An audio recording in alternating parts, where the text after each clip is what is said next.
What is up here, YouTube? Jigsaw0097 here today, making the reaction video to that game, the Carolina Panthers game that I just watched.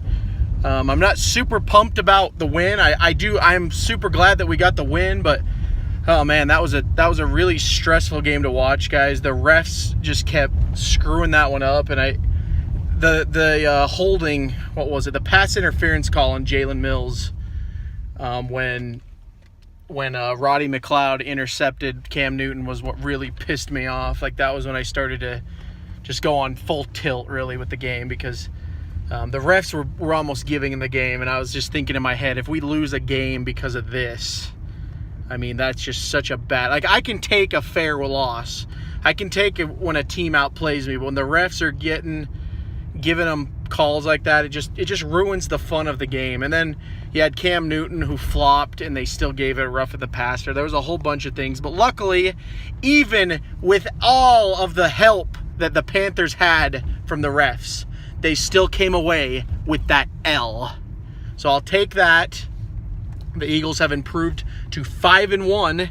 This is putting us, barring a Packers loss, the Eagles will be considered the #1 team in the NFC. We're not even the #1 in the NFC East anymore, guys. We are the #1 in the NFC until we see what the Packers do.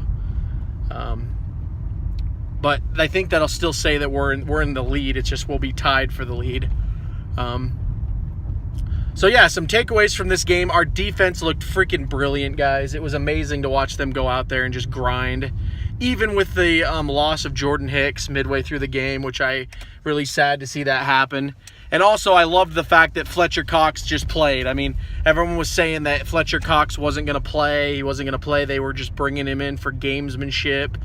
He was making the trip to Carolina just as like a team building thing. But then you see him when the game starts, he was suited up, ready to go, number 91 out there, and he feasted, guys. He had a couple good hits on Cam Newton.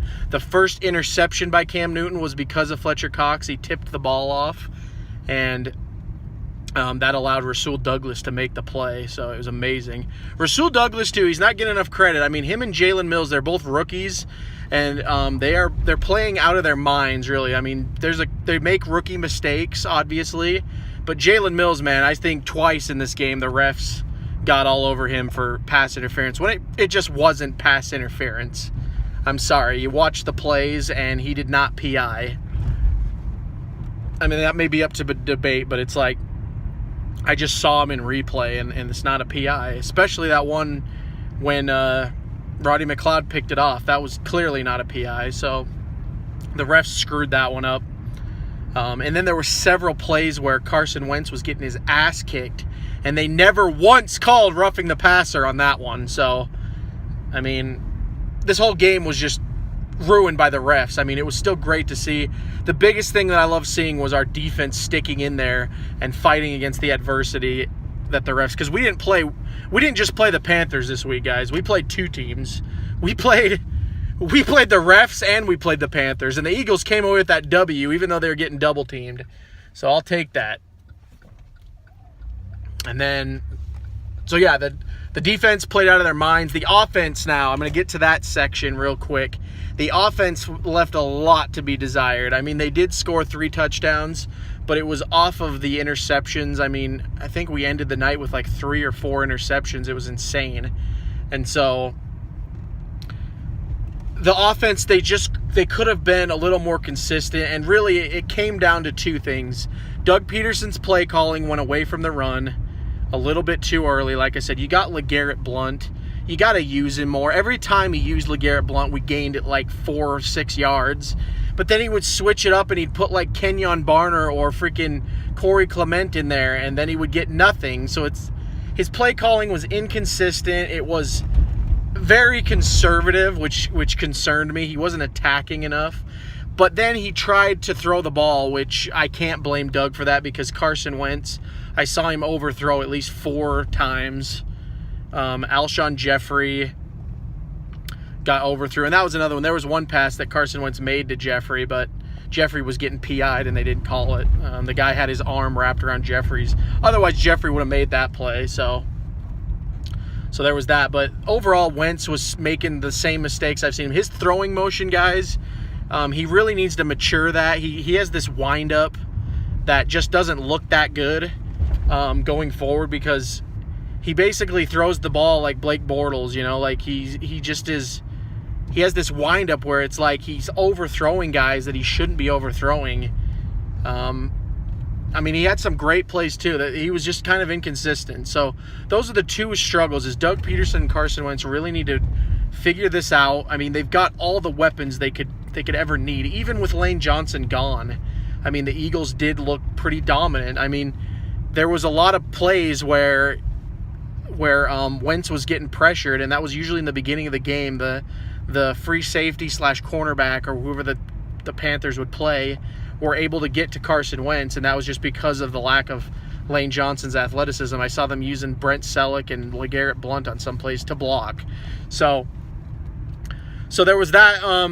But, you know, Doug Peterson and Carson Wentz need to figure this out. They need to look at the game tape. They need to figure out what's going wrong here and how to get this offense running smoothly per game. Because if there's one thing, guys, that we know about this Eagles team is the defense can be counted on every game to make a stand. The offense, on the other hand, is a little wishy-washy. But I still think we're on par for a great season. And I knew that this was going to be a tough game. The Panthers are not a scrubby team. Cam Newton's, again, he's overrated quarterback, but he still knows how to gouge you if he can.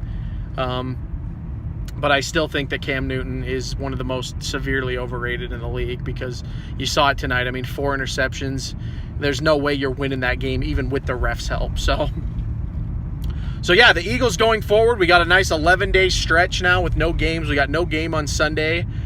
We won't have another game until Monday night. So I think that's like 11 days. Let's see. Yeah, because we don't play at all this Sunday, and then we won't play next Sunday, and then we play Monday night. So, yeah, we got a huge stretch here. And I said that from the beginning, you know, the Eagles just need to go to Carolina. They need to find a way to win this game so that they can sit nice and pretty at 4-1. And we got Washington next, guys.